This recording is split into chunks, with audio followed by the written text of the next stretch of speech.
Buenas tardes para todos. Mi nombre es Mayra Alejandra Ortiz Calambás, estudiante de la Corporación Universitaria del Caribe, licenciatura en Pedagogía Infantil. A continuación, voy a enseñar un video tutorial sobre qué es y cuáles son los elementos de la expresión oral. Espero les sea de mucha ayuda a los que les interese. Muchas gracias.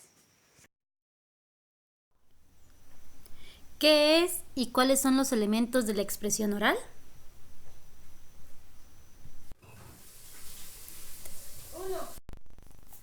Expresión oral. ¿Qué es la expresión oral? Constituye una destreza o habilidad de comunicación que no tiene sentido sin la comprensión, el procesamiento y la interpretación de lo escuchado. Esto hace referencia a la forma de comunicación verbal que emplea la palabra hablada, integrada por un conjunto de signos fonológicos convencionales como modos de exteriorizar las ideas, los sentimientos, los pedidos, las órdenes y conocimientos de una persona que permite mantener un diálogo o discusión con otras personas. Técnicas de expresión oral.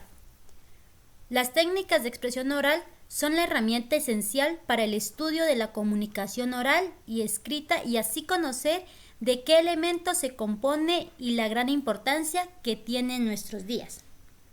Es el conjunto de técnicas que acuerdan las normas generales que se deben seguir para lograr una buena comunicación oral. Es la forma de expresarnos sin barreras, lo que sentimos y pensamos. Además, la expresión oral es más extensa que la hablada, porque necesita más elementos paralingüísticos para determinar su significado final.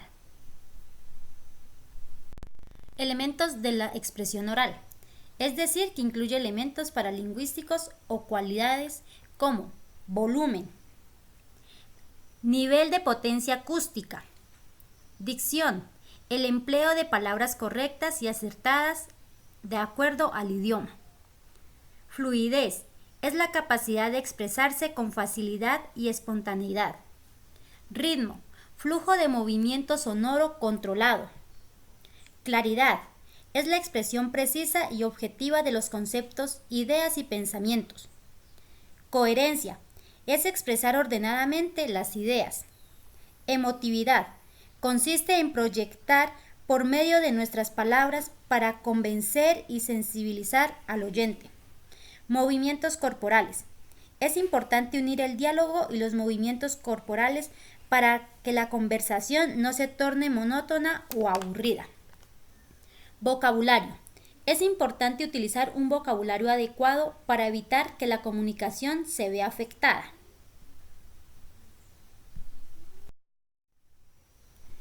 En las técnicas de expresión oral no solo implica un buen conocimiento del idioma, sino que también implica comprender los elementos no verbales. Y entre esos elementos no verbales tenemos lo kinésico. Estudia el lenguaje expresivo, apelativo o comunicativo de los movimientos del cuerpo. Comprende los gestos, los movimientos corporales con las manos, los pies, la cabeza, las piernas, las expresiones faciales, los ojos, la postura. La kinesia tiene como función otorgarle significado de diferentes a la palabra oral y completar su sentido. Lo táctil. Esto se da solo con personas muy cercanas. Implica gran prescindibilidad, una forma más íntima de comunicación, como por ejemplo abrazar y besar. Código proxémico, distancia que guardamos las personas. Se refiere al amplio conjunto de comportamientos no verbales. La apariencia, aspecto externo de la persona. Está constituido por todos los elementos no verbales y es la presentación de una persona. Dentro de las técnicas de expresión oral tenemos la expresión vocal. La voz es la materia prima para la expresión oral. La imagen auditiva tiene un gran impacto para el auditorio. A través de la voz se pueden transmitir sentimientos y actitudes. Con ella se trabaja para que el impacto del mensaje sea el que queremos. Debemos conocerla y dominarla, saber cómo suena, ya que es una herramienta de trabajo.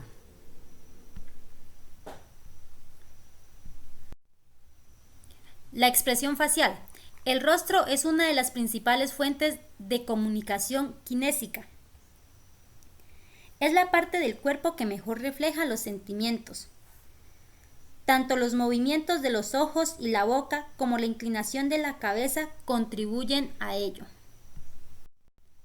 Expresión corporal. Nos va a dar señales sobre la predisposición o no a la interactuación entre interlocutores. Con el lenguaje corporal en la oratoria no solo comunicamos nuestra actitud como orador, sino que también transmitimos nervios, timidez, dudas, seguridad, confianza, dominio del tema y entusiasmo, etc. Expresividad en público. La expresividad con la que se comunican las ideas frente al público harán que una exposición o conversación sea dinámica y atractiva para los que te escuchan. Esto hace referencia a la variedad vocal, la expresión facial y lenguaje corporal. Elementos que se trabajan mano a mano para hacer una presentación o exposición más interesante. Es muy importante ser expresivos a la hora de dirigirnos a nuestro público para no hacer nuestra presentación aburrida.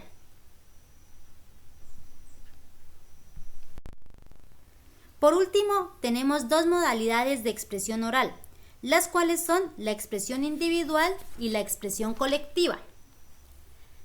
Expresión individual. Tenemos la charla.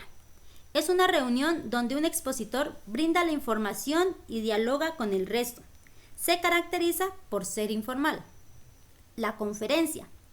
Es una reunión donde las personas escuchan frente a frente la información que se les brinda. Se caracteriza por ser más formal. El discurso. Es un razonamiento persuasivo que está dirigido en forma oral a un público. Ahora vamos con la expresión colectiva. El diálogo. Es una conversación que realizan dos personas conocedoras de un tema ante un grupo. Se caracteriza porque es un acto espontáneo en el que se emplea lenguaje coloquial. La entrevista. Es una forma de comunicación oral de persona a persona o ser con varios a la vez. Se caracteriza porque los temas no suelen ser ocasionales. El fin es obtener información sobre algún asunto de interés. La discusión es un intercambio cara a cara entre personas que poseen un interés común para discutir un tema. Su característica suele ser dinámica. Debate es una controversia oral entre varias personas para demostrar la superioridad de unos puntos de vista sobre otros. Se caracteriza porque es un solo acto competitivo. Mesa redonda. Es una exposición de diversos puntos de vista sobre un tema determinado. Se caracteriza por el número de expositores, generalmente es de 3 a 6. El simposio es el desarrollo de diferentes aspectos de un mismo tema o problema en forma sucesivamente ante un grupo. Se caracteriza en que sus expositores pueden ser de 3 a 6 y sus exposiciones no deben exceder los 15 minutos. El panel. Grupo de individuos competentes y representativo de tendencias, opiniones o partidos diversos. Su característica es que hay una corriente de comunicación entre un pequeño grupo muy comprometido y un grande grupo cuya actividad es limitada. El foro es un grupo que discuten un tema, hecho o problema conducido por un moderador o coordinador. Su característica es de libre expresión de ideas y opiniones de todos los integrantes. El seminario es un grupo que investiga o estudia intensivamente un tema en sesiones planificadas recurriendo a fuentes originales de información. Su característica es que los miembros tienen intereses comunes. El Phillips consiste en dividir un grupo grande en otros más pequeños con el fin de facilitar la discusión. Características. Debe haber un coordinador general y uno en cada grupo.